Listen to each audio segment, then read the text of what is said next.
अस्सलाम वालेकुम नाज़रीन, मैं हूं अंज़र अयूब और आप देख रहे हैं चनाब टाइम्स। जैसा कि आप जानते हैं डीडीसी इंतखाबात का जो काउंटिंग का मरहला था वो भी ख़त्म हो चुका है। अभी जो है विनर्स भी हर जगह जम्मू कश्मीर के अंदर डिक्लेयर हो चुके हैं। इस वक्त हम मौजूद हैं तहसील फक्सू में। यहाँ पर जो है ठाठी कॉन्स्टिट्यूंसी में हल्का आता है।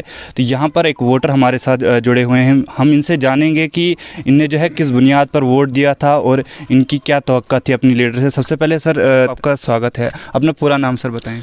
मेरा नाम है तनवीर अहमद भट्ट। सर जैसा कि आपने एक अपने लीडर को वोट दिया था, तो आपने क्या सोचकर वोट दिया था उनको और क्या उम्मीदें थी आपको उनसे? हमें बड़ी उम्मीदें थी अपने लीडर से, क्योंकि इस बार जो है हमने ये दफ़ा 370 को वोट दिया था असल में, क्योंकि पूरे जम्मू कश्मीर में जो हालात हैं इसको मद्देनज़र रखते हुए हमने दफ़ा 370 को वोट दिया था। और हमने अपनी तहसील फक्सू से नेशनल कॉन्फ्रेंस के एक कदावार लीडर शमी महमद भट्ट साहब को डीडीसी कंटेस्ट करने के लिए उठाया था। लेकिन बदकिस्मती हमारी ये रही कि हम इस बार जीत नहीं पाए और इस हार के फैक्टर जो हैं वो कांग्रेस रही, क्योंकि गुलाम मोहम्मद सरूरी साहब जो हैं यहाँ 18 साल जो है वो इक़्तिदार में रहे। उन्होंने वो यहाँ पे एमएलए रहे और उन्होंने अपने घोटाले छुपाने के लिए जो है बीजेपी के साथ अंदरूनी गठजोड़ किया। हमें इस बात का बड़ा अफसोस हुआ।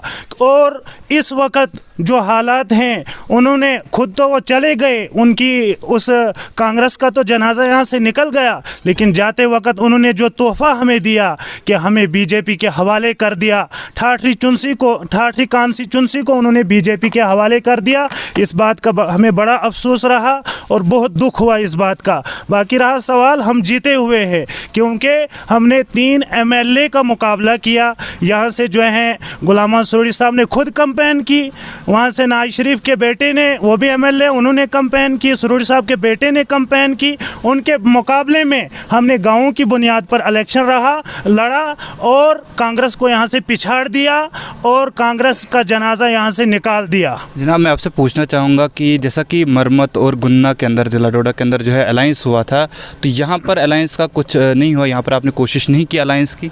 हमने बड़ी कोशिश की अलायंस की। हम शाबाश देते हैं गुन्ना के लोगों को।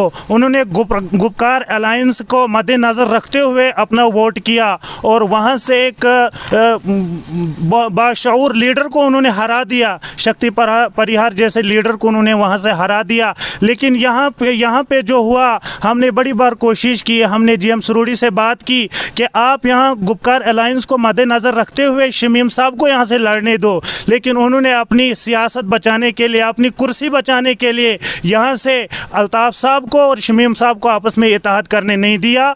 और आखिरकार इसका नतीजा ये निकला कि कांग्रेस जो है यहाँ से ख़त्म हो गई। और अल्हम्दुलिल्लाह हम ये हार तस्लीम नहीं करते, हम फिर भी जीते हुए हैं। हमारा लीडर जो है फिर भी जीता हुआ है, क्योंकि उसके साथ अभी भी 3100 लोग हैं।